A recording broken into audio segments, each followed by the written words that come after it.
ঢাকার সঙ্গে নিরবচ্ছিন্ন যোগাযোগ রক্ষায় রূপগঞ্জের বালু নদীতে গড়ে তোলা হয়েছে বেশ কয়েকটি সেতু। তবে দুটি সেতু এখন রূপগঞ্জ সহ দেশের পূর্বাঞ্চলীয় মানুষের দুর্ভোগের কারণ হয়ে দাঁড়িয়েছে। রাজধানীর পূর্ব প্রবেশমুখ রূপগঞ্জে বালু নদীর ওপর দিয়ে তৈরি হওয়া ৬টি সেতুর মধ্যে কেবল রাজুকের পূর্বাচল ও সেনাবাহিনীর জলসিঁড়ি সেতু সচল। বাকিগুলোর নির্মাণ কাজ ঝুলে আছে, নয়তো সেগুলো পরিত্যক্ত।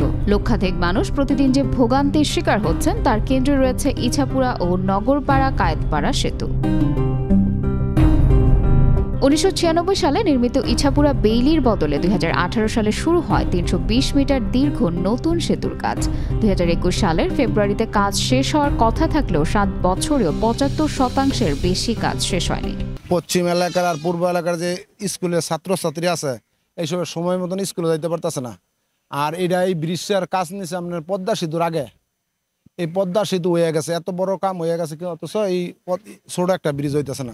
ইছাপুরা নদীর ব্রিজ ৭ বছর ধরে ফালাই দিছে, কাজ কোনোদিন করে কোনদিন করে না। এইভাবে অনেক মানুষের যাতায়াত করতে অনেক অসুবিধা। এটা হইলে আমাদের অনেক ভালো হয় আর কি।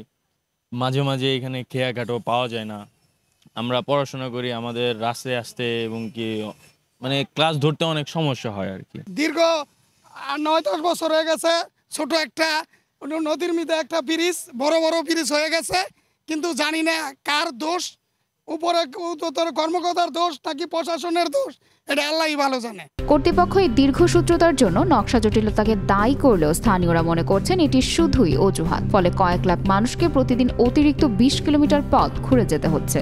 শিক্ষার্থীরা নৌকা পারাপারের ঝুঁকি নিচ্ছে প্রতিনিয়ত। ২০০৩ সালে ৫ কোটি ৮০ লাখ টাকা ব্যয় শুরু হয়েছিল নগরপাড়া কায়েতপাড়া সেতুর কাজ।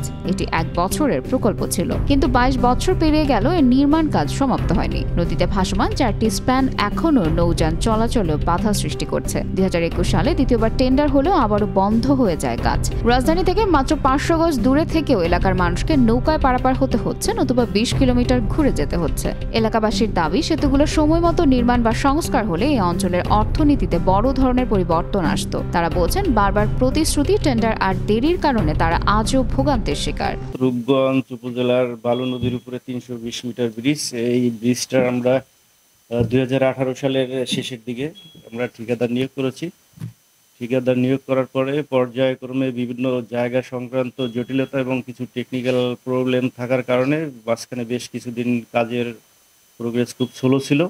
বর্তমানে কাজটি চলমান রয়েছে, আমরা খুব দ্রুত এই কাজটি শেষ করতে পারবো বলে আশাবাদ ব্যক্ত করি। এই সেতুগুলো যখন তৈরি করা হচ্ছিল তখন আসলে পানির উচ্চতা থেকে পানির যে লেয়ার সেখান থেকে ৯ মিটার উঁচুতে এই ব্রিজ নির্মাণ করার কথা ছিল, কিন্তু পরবর্তীতে সরকার আইন করে সিদ্ধান্ত নেয় যে এখন থেকে প্রতিটি ব্রিজ পানির লেয়ার থেকে ১২ মিটার উঁচুতে হবে। মূলত এই সিদ্ধান্তের কারণেই আর ওই নির্মাণাধীন ব্রিজগুলোর কাজগুলো বন্ধ হয়ে আছে, কারণ যখন ৯ মিটার থেকে ১২ মিটারে গেছে তখন এটার ব্রিজের খরচ বেড়ে গেছে। একই সাথে কিছু কিছু ব্রিজের স্প্যান তৈরি হয়ে গিয়েছিল।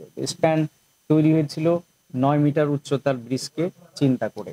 এখন সেটা ১২ মিটার উচ্চতায় যে ব্রিজটি হবে সেটি এই স্প্যানগুলো রাখতে পারবে না। মূলত এই চিন্তা থেকে এই দুটি ব্রিজের কাজ বন্ধ রাখা হয়েছে।